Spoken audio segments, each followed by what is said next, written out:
Shalom to everyone who is watching and listening to me right at this time. I have a very powerful word for you. My brothers and sisters, you are not watching this message by mistake.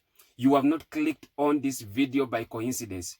There is a reason as to why you are watching me right now. This video has been recommended to you with a purpose. My brothers and sisters, I have a word for you. And the word for you is, do whatever God tells you to do. It may seem not to make sense at the beginning. You see, some of the greatest things that God will ever tell you to do may not seem to make sense. But in the end, it will start to make sense.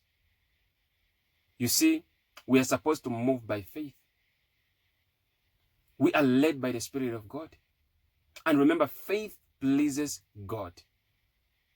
Faith pleases. It is impossible to please God without faith. So everything that you have to do has to be with faith.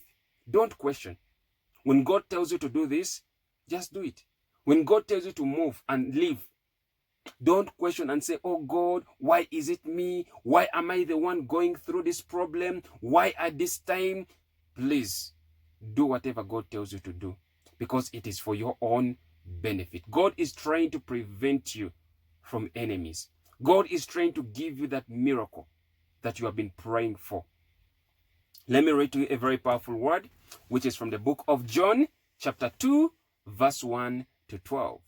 John, chapter 2, verse 1 to 12.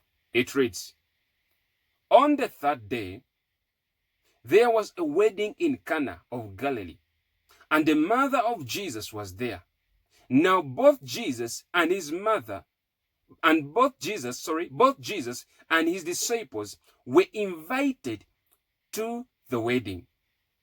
And when they ran out of wine, the mother of Jesus said to him, they have no wine. Jesus said to her, woman, what does your concern have to do with me? My hour has not yet come. His mother said to the servants, whatever he says to you, do it. Now there were set there 6 water pots of stone, according to the manner of purification of the Jews, containing 20 or 30 gallons apiece. Jesus said to them, fill the water pots with water. And they filled them up to the brim. And he said to them, draw some out now, and take it to the master of the feast. And they took it.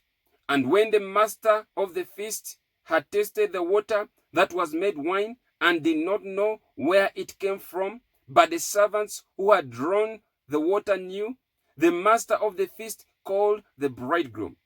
And he said to him, every man at the beginning sets out the good wine, and when the guests have well drunk, then the inferior. You have kept the good wine until now. This beginning of signs Jesus did in Cana of Galilee, and manifested his glory, and his disciples believed in him. After he went down to Capernaum, he, his mother, his brothers, and his disciples, and they did not stay there many days. You see, this is referred to as the first miracle that Jesus ever performed, that was ever recorded, that I know of. It is the wedding at Cana. The wedding at Cana, where he turned water into wine. You see, the Bible says it clear.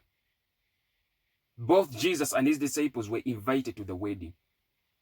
There was an invitation that was sent to Jesus. I don't know who he invited. Maybe it was the master. Maybe it was the bridegroom, the bride and the bridegroom who invited Jesus. But what I know, he was invited. And what they did was actually the right thing, because they did not have enough wine. They had run out of wine. Wine was used in those days.